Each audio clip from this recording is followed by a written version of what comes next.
Okay, welcome everyone to another fabulous opportunity of interviewing in the Voices of Awe space here. I'm Elisabeth Williams. I'm the founder of Awe Partners, and I am with Raheen Fatima, who is an amazing 13-year-old young woman from Pakistan who has accomplished more in her 13 years than many people achieve in an entire lifetime. And I am just honored to be with her today and so excited to share all of the initiatives that she's involved in. So welcome, Raheen. Thank you for being here. Thank you so much for having me here, and I feel very honored to be here and to be introduced like that. Thank you so much for doing that. Absolutely, absolutely. So, you know, recently, I believe it was recently, you received an award for 25 under 25 extraordinary women of Pakistan by The Little Art. Can you tell us a little bit about what that award was for and how you received that? That was basically because the little art organization, they're an art organization and are promoting art and through different things like theater and filmmaking and so many other things, right?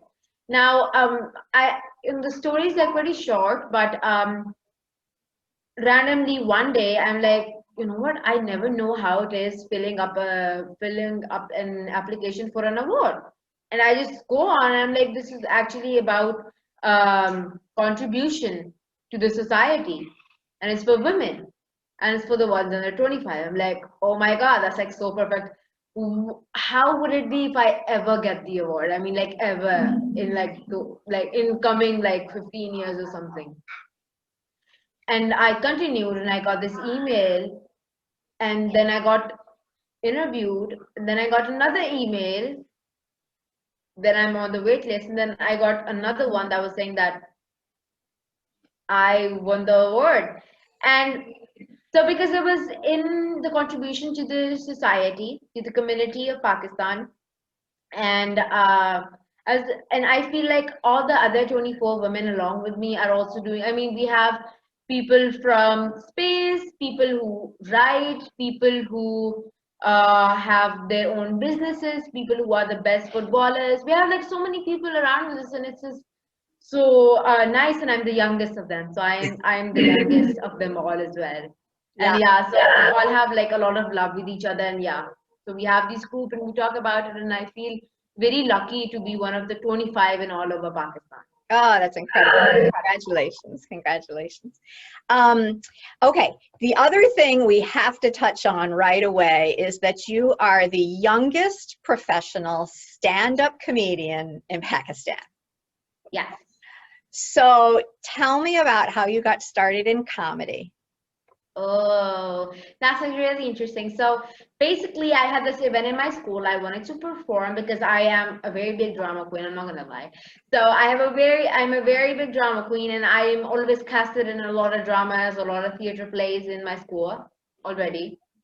But I wanted to do something on my own that was about me, and I went to my dad suggested stand-up comedy, and we couldn't do it at school. Maybe it wasn't a school appropriate thing like stand-up comedy, and then I went ahead and did it at an open mic.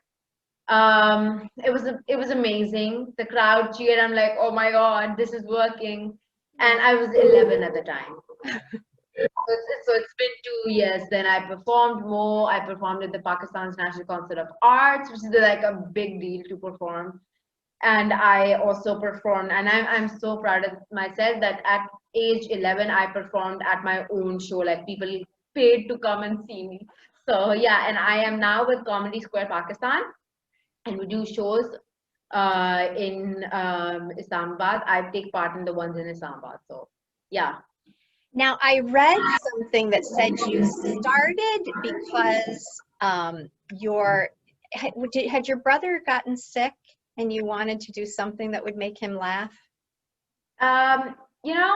It's very natural because now my brother, when it was about I think 3 years ago, yeah, he got diagnosed with blood cancer. And he was really young. He was about 2.5 years old at that time. So he was like very young. First one in the family. And because I was living with my parents, I had to go away to my grandparents' house. I mean, they live like across the street though, but it's moving houses. And my mom and dad were at the hospital. My like end of term was going on, and it's just like, oh my God, what just happened? What just happened? And then by the time I reached my final exams, my brother was in the intensive care unit. He was in the ICU. And, it's just like seeing your sibling there is like terrifying, it's like terrifying. I was just crying. I'm like, what is happening? But then I feel like crying won't help. I was like, if a 3-year-old in front of my eyes can be like this, then I'm old enough. I'm like 10 years old, that's like 3 years ago. So, and I was like, you know what? I'm never too young to die. God can, just take me back anytime. You know what? I'm going to start right now. I cannot wait until I'm 18. I got very emotional though. And turned 11, started this beautiful thing. And I am like, oh my God, it's like not even been 2 years. Wow. Completely. So. That's amazing. The other thing is, it sounds like you've always had a lot of support from both your mom and your dad. Yes. And adding up to what I said earlier as well, I always wanted to do something different. I mean, for a time I wanted to be Captain America. For a time I wanted to be Tooth Fairy. I literally was like, oh my God, I'm going to wear tooth around my neck. And, oh my God, I'm going to be a Tooth Fairy. And things were not so beautiful when I realized that I can't be one. But it's like it's the thought that that kind of counts, and I really wanted to be somebody different, doing something different yet very impactful. So yeah, stand-up comedy was the one that I started with, and then so many things. I think you are a superhero, so it's amazing. It's amazing what you're doing. I'm curious, living in Pakistan, is it unusual for a young woman like you to have so many opportunities and to be able to have so much freedom?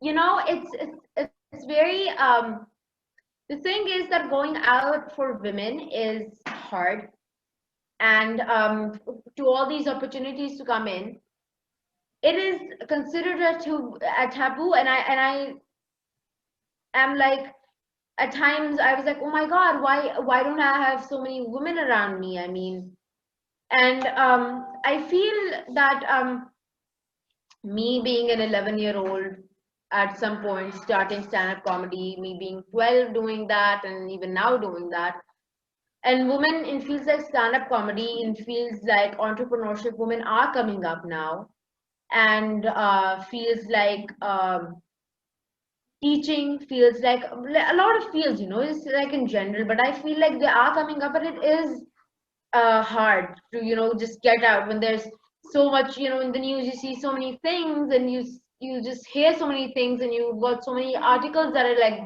bursting up your phone, you are scared. But I feel like going out and doing the right thing is important.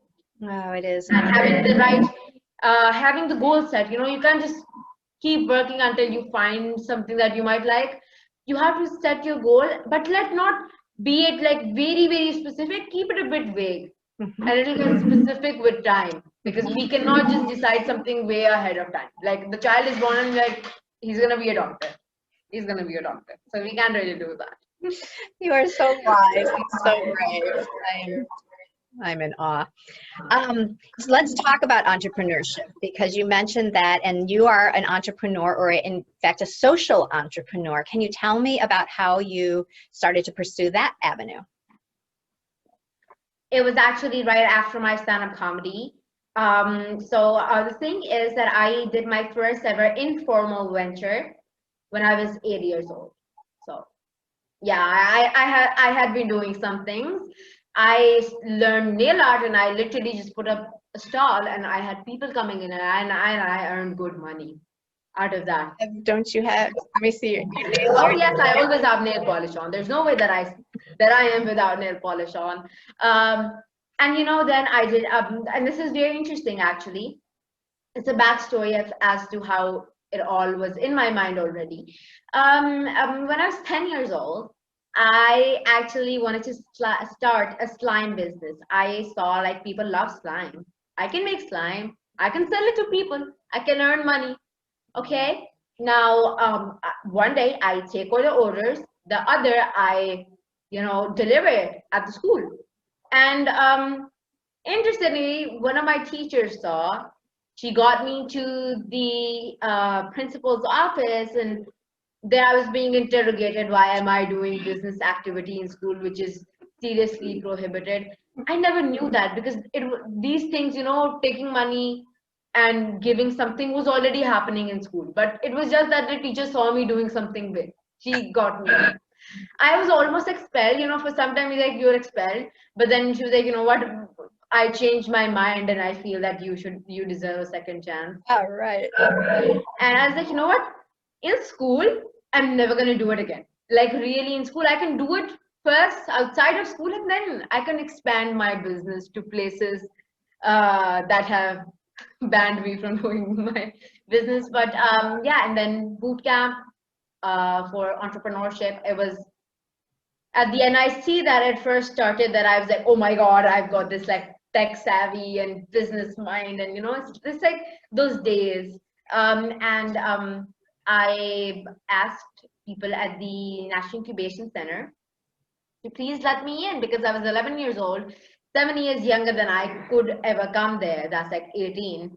And they were like, to all, because I was begging them to let me come in.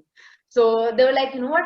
I think you're like really desperate to come in. And okay, if you come up with an idea, you pitch it in our next cohort, you're in. I'm like, oh my God. Oh my God. Because I don't know even if that was legal for them to say it, but never mind. It was because I was like 11 years old and letting somebody, it was just, so that thing was just very much empowering for me at the first point. Now I came up with an idea. Not even 4 days. 4 days later, I make the pitch deck and I present it to the person. I'm like, you know what? You should hear the idea first. And he's like, you really did all of that in like 4 days? I mean, I did my market research. I went to places. I recorded stuff. I put together pitch decks, which was hard because I also had to add numbers and so many things. And the next thing I know is that we're rolling. Wow. And I got shortlisted. And as soon as I get shortlisted, I'm like, dude, this is actually happening.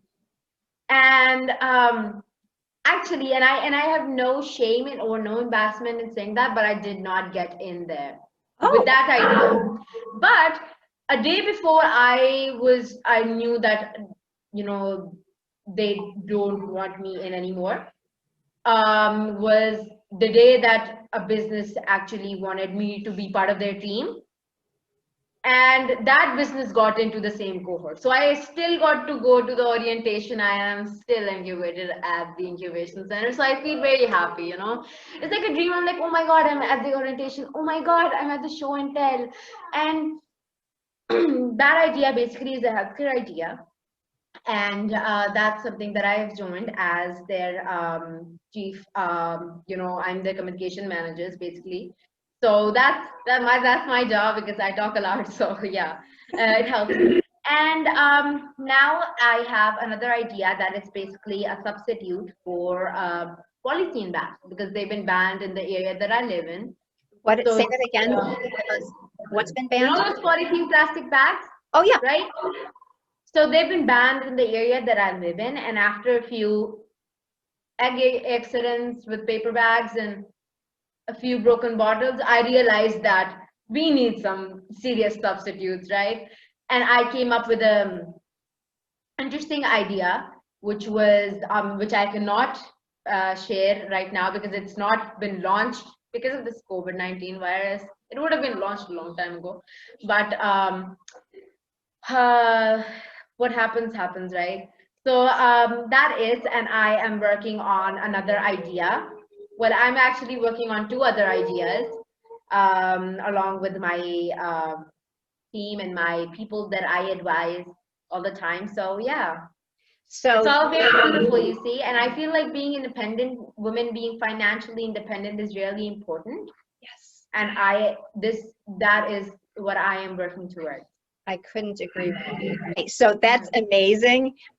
What I would love to hear a little bit more about is school for you, because you are involved in so many other things. I've got you listed as ambassador for a community building game called Me which binds communities together in a playful manner. You're a member of Mindplore, a dialogue group of learned scholars from around the world where all the professors are above 50 years of age except for you. Amazing. Yeah. You conduct online interviews of national and international personalities. To this point, you've conducted over about 150 interviews.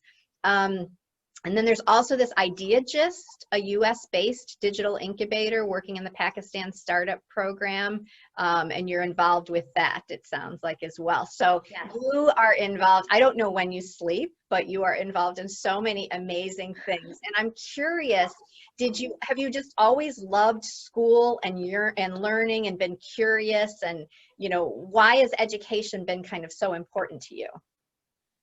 I feel like it's been very important because as a child, that was one thing that I really enjoyed, being in class, because I was the kind of child I would start crying if I missed school.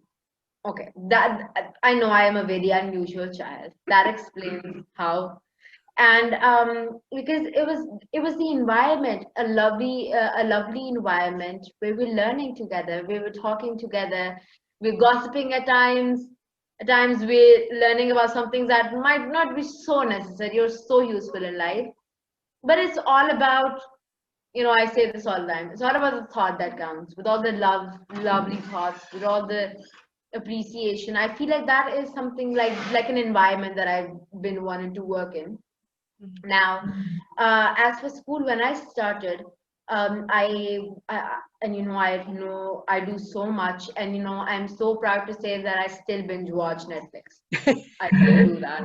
So God knows where I find the thing to do it. Yeah. I don't know myself, honestly, but it's in my school. Everybody is very supportive. My teachers, my principal, my school fellows, my friends, they're all very interested. They watch. All of them congratulated me on my award. All the teachers, and there's actually teachers that always make my professions and my researches and my stuff very relatable to the class. No, so it's like very interesting, and I just feel very special being around, because as I know that I'm a child. I'm like 13 years old, and I feel being in that environment that you loved in is something that a child always seeks. Because if people do not respect me, care for me, or love me, I would not be comfortable being in the environment. So I feel like that's something that my school has provided, and I continue to study because I feel like it's a good environment, and I get to implement all these things that I'm doing here in my school as well, and what I'm learning at school in my real life, because now I question all the time in class. At times, even I annoy teachers that why am I learning this? I'm going to use this in real life. At times, they do have answers, at times, they don't. But I understand that. But so yeah, it's very interesting. And Raheem, do all young girls in Pakistan have the same educational opportunities as you've had? honestly, no, because I am very fortunate to go in a very good schooling system. I do not go at the public school, I go at a private school. It's one of the most well-known school networks of Pakistan. So I feel like I have a lot of learning opportunities, and it's only in our schools, the private schools, that you have activity-based learning, that you get to play around as well, and you also get to see things in action. What you learn in action, because that's just important for learning, I feel like. And concept-based learning, because in other areas in Pakistan. I'm not gonna like really focus on one thing, but uh, it's like all other schools, in mostly other schools, especially public schools in Pakistan. First, they need a lot of improvement as to the buildings, because the buildings should be very, engaging themselves. They should be very, they should be communicating to you. They should just be speaking to you. So I feel like colorful building should be the first thing. And second would be, because in Pakistan, especially how science works, is that you learn definitions and then you give the exam. You learn, the teachers speak out, you write down, you memorize all the answers, and the kid knows nothing about what they studied. I've actually asked them questions as to how does this happen, thinking question, and they're like, "Sorry, we did not memorize that in school." And I'm like, but I feel like it's actually there's so many children out there, and of course everything has room for improvement. So I really commend all the teachers, all the principals, and everybody, because I don't want hurt anybody, but I feel like there's always room for improvement in my school, in any school in the entire world. No school's perfect, is Absolutely. it? I would love to talk now about your initiatives as a humanitarian at this young age. And I'm curious, you talk a lot about your involvement with the Sustainable Development Goals. It says you are a Kid Youth Ambassador at the Sustainable Development Goal Academy, where you help youth learn about and participate in achieving the Sustainable Development Goals. And I'm curious, how did you get involved with that? Okay, so it was one random day. I'm like, SDG, Sustainable Development Goals. My dad was like, you should actually research on this. And I researched and I researched and I reached the right people. And because I have a very big friend network, so I got a lot of people already that were working on the SDGs. And I'm like, nice, I could go and learn. Now I go frequently there, and everybody's like, oh my God, she's like really coming in, like, and then on actually, in fact, New Year's Eve last year, I was made the ambassador. I mean, I spent like the New Year celebrating. Oh. And Sir Amar Joffrey, who's heading us with the SDG initiative for Pakistan, he basically announced me as the Kid Youth Ambassador for the SDGs to spread awareness. And like 2 days later, I give him a video, and then another. So I basically, is that when I start doing something, it's like not like I forget it behind, but I have to keep it going, or I just say, I'm sorry, I can't do this, right? So Yeah. now that I think of it, how do I do it? But yes. I don't know how you do it all. Tell me more about, it's okay. You talk about International Children's Month and conducting children's sessions on peace, love, and respect and care for all children and children's rights. So it sounds like your focus area is really on children and children's rights. You talk about you've done, I think, acting performances around underage marriages, child abuse, gender equality. Tell me what you're passionate about and what you'd like to see change. I honestly, so first with the International Children of World, is I was even with them today, all the day since morning, and now I got with you. So basically, in International Children of World, we do panel discussions with the youth, and we discuss the love, care, and respect of children, and how that would impact peace and unity throughout the world. It does, and I really believe in it. Now I am their brand ambassador from Pakistan, and I work with them, and it's honestly, it's amazing. Heidi, little shout out to you, girl, because you're amazing. And yeah, we literally just we met in July, and now we're doing so many things together. So there's a lot to come for International Children of World, and in fact, today, the 24th of November, we have a global wave of love for the Amazon, because there's been many fires. So interesting. And we've talked so much, and if you guys might want to go and check this out, you can just go to my page and check what I do as well. So it's not that I'm target marketing or something. No, that's So great. And let's make sure we yeah. have that. I'll make sure to have that link attached to the video. Yeah. Okay. And for the second part, now I was born into the kind of family that watched films.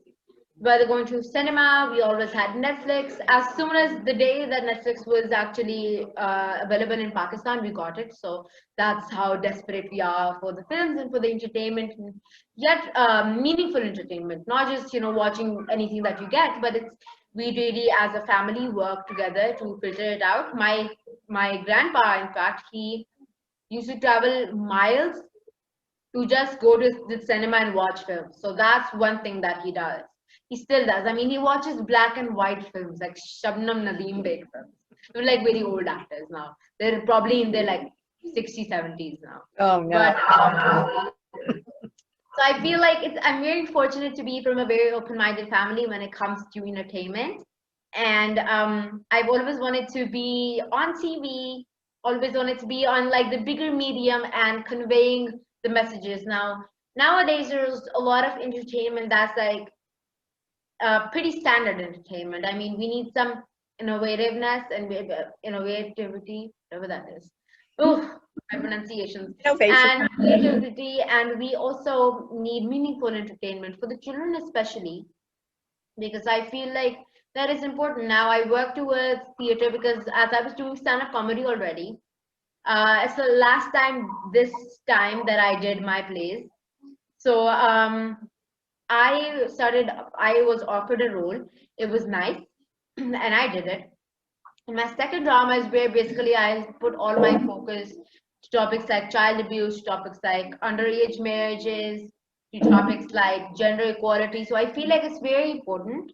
Now, with the child abuse, I feel like if I just go there out there and I talk about it, people would not listen. In fact, in Pakistan, it is a very, very big taboo to even talk about topics like child abuse or talking about any sort of abuse at all. So I feel like theater being a medium just kind of like made it like a very light-hearted conversation in a way. And the children, so we actually took like a very small tour in Pakistan, and also we also did it in the area that we already live in. It was very interesting, and we had I because I speak three languages, and we had other people that speak them too. So because we had the languages intact, so we could actually also do it in other languages, like talk to them, explain them. And we had a puppet play that was as to how to prevent a situation that might lead to child abuse, how to say no to certain stuff, how to just recognize when things are slightly, when there's tension in the air and when there's awkwardness, how to just, keep it to yourself and just continue, right? So I feel like that's really important. And also, if something like this has already happened, then what to say to your parents, because your parents might shush you up and they might not shush you up. So let's not prejudge at all, right? Mhm. So actually, there were children that had situations like this before, and now they know what they do. So I felt like that on the top of the world or something, because I'm like, if it's just protecting one singular child from all the hundreds of children that we performed in front of, I feel like my job in the world is done. I am so done because I feel puppet plays, theater plays, they're very they're in sense of communication, they're very strong. Yes. They're very light-hearted. And when there's plays happening, the parents won't say anything as to what you're talking to my child about. Is this wrong? But when you're just really targeting about, oh my God, if you're using the words that might not be so appropriate to talk about to children, and if you're using the kind of words that parents do not like their children to hear, there are many words, right? So if you go on, explain, because in the heart, a child who might have gone through this, who might have felt maybe in any situation the discomfort and the your sense of being uncomfortable, they would understand. Yeah. So I feel it's very important to educate our children. And when you talk about education, I know educating children, especially, we're like, okay, so it's like the ABCs and the 1, 2, 3, and you talk about your head, shoulder, knees, and toes and stuff. So that's not, it's part of educating, but education can be about educating about them, about how the world is, as to how things are working, as to how climate is or the weather is, and talking to them. It's not that I really go in with like the technical terms. Have fun terms, make terms up, and talk to them about even serious topics at times as child abuse, because you need to talk at some point to prevent it. Yes. So yeah. I'm curious, Raheen, if you were to have the opportunity to educate adults today, and what you I would would love to do so. I would love that. and what you would like to But see I've never change. really had like adult students in class. I mean, I've had some people that were like from the age of like 16 to 21, but never older than that. So But yeah. I'm curious if you had a message that you wanted to share with adults about the state of the world and what you'd like to see change so that we leave a better world to your children and your grandchildren. What would you want to say to adults? I would want to say one thing to all the adults out there. If you consider yourself adults, go in and listen to this. So I feel like, and I'm going to talk about the love, care, and respect of the world, of everybody in the world, of every living creature, of and that too includes the trees, that too includes our Amazon, the lungs of the world, the heart of the world. You see, it's important because at times we take in the love, we breathe in the love, but we forget to breathe out the love, right? And we wouldn't want that, would we? So, especially with the children, when you love them, when you care for them, yet being very respectful, oh, they can make wonders happen. I mean, my dad dealing with me is like so respectful, so caring, and so loving, because I have my mood swings since I've become a teenager. And he's so kind. And you have to be kind and gentle. If I am doing something very great, if I am doing something great in your perspective, it doesn't mean that your child will do the same, or the children around you will do the same. Maybe they want to be something else, right? So do not set your expectation according to what I've been doing, right? Yeah. So and thank you so much. And it's like being adults is hard. I know you have so many responsibilities. You have a business or a job. Basically, you have bills to pay. So I feel like taking care of the world's youth is something that's so energetic, that gives you energy. I mean, I've been up this morning doing this, so I feel like it has that effect. And take care of all the things around you. Love them, care for them, and respect them. Uh, Thank you. Wise beyond your years. You are amazing. I am so honored to know you, and I look forward to seeing what comes next for you. What is your goal? What is your dream? Any idea? I know you said that you don't want to set that path exactly, but what would you love to achieve next, Raheem? Okay, I feel like one thing that I would like to achieve next is that's actually a tricky question, because there's a lot of things going on in my life. Well, um, don't feel like you have to come up with an answer now. okay, one thing I can share is maybe embracing the cultures of the world and introducing them to, there are certain cultures that are just so beautiful. So it's probably introducing my culture and the specialities of my cultures and traditions in the world around me. That can be anywhere. Yeah, yeah. Fantastic, fantastic. Thank you so much for being with us. I hope you'll come back so we can learn Yes. more about what's coming next for you. And again, just honors, blessings to you. You are amazing. And we're just so happy that you spent some time with us today. Thank you so much. Thank you so much, Elizabeth. It was so much fun being here with you. And honestly, your questions were so good because I am interviewed a lot. A lot of people still, I have my spam inbox and my inbox, and it's all filled. But I feel like the research that you did was just so amazing. So thank you so much You're for welcome. researching me. You're welcome. You're welcome. Thank you, hon.